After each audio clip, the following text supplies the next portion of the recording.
Have you ever needed to hire remote employees? The good news is it isn't that different from hiring someone who will work in the office every day.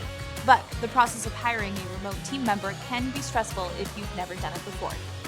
So today, we will be going over the 6 steps to hire a great remote team member.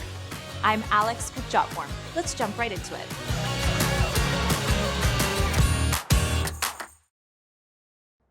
First, you need to write a compelling job ad. Hiring a remote employee can actually expand your talent pool. You can look at a greater number of candidates and choose the best one for your company. The downside is that you will now have more competition.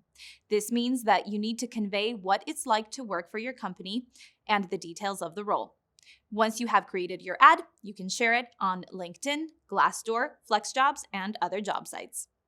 Next, it's time to create an efficient screening process.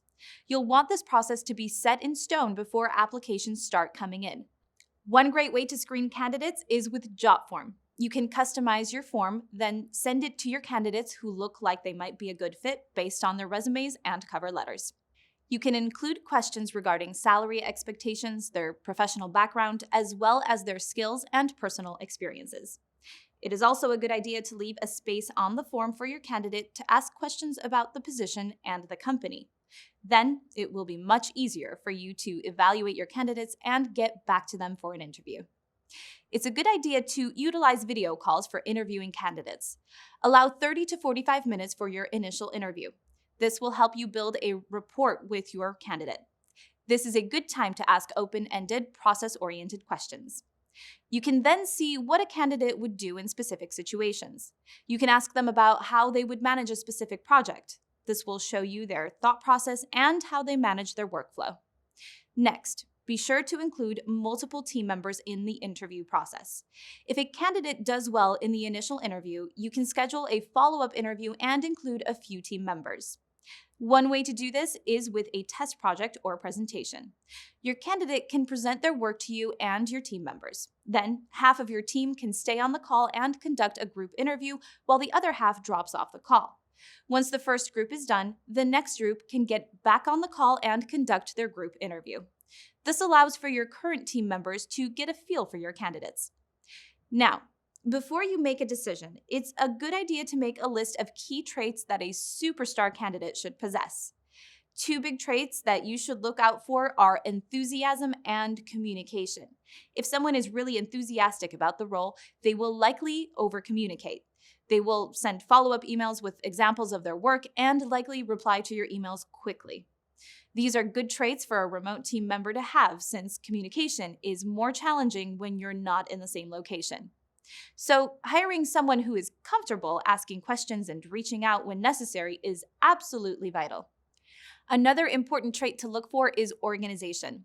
When working remotely, you don't have easy access to your boss or manager. You can't tap them on the shoulder and ask them a quick question for clarification. All projects need to be organized and kept on top of. Another important trait is self-motivation. Well, self-motivation is terrific for someone in the office. This trait is even more important for someone working from home. There are more distractions when working remotely, and it can be harder to stay on top of things. Having a self-motivated employee who can get things done remotely is very important. And lastly, pay attention to any red flags. Look out for candidates who are unprepared. If the candidate is enthusiastic about a job, they will likely do some research on the company beforehand. But if they haven't put in any effort into preparing for the interview, then they likely aren't enthusiastic about the role. And if they don't ask any follow-up questions about the role or the company, that is an even bigger red flag. When the candidate asks questions, it shows that they're curious and excited about this role. Another major red flag is not sending a timely and thoughtful follow-up email after the interview process. There is a big difference between candidates who don't follow up and candidates who send a follow-up on the same day with work examples and references to the interview. This can further reiterate why this candidate is a great fit for the position. Okay, let's review this process one more time. First, write a compelling job ad. Then, create an efficient screening process. Use video calls when interviewing candidates and get your team members involved in the interview process. Then make a list of key traits that your ideal candidate should have and be on the lookout for any red flags. Utilize these steps and your remote hiring process will be a breeze. Thank you for watching today. I'm Alex here with Jotform. See you next time.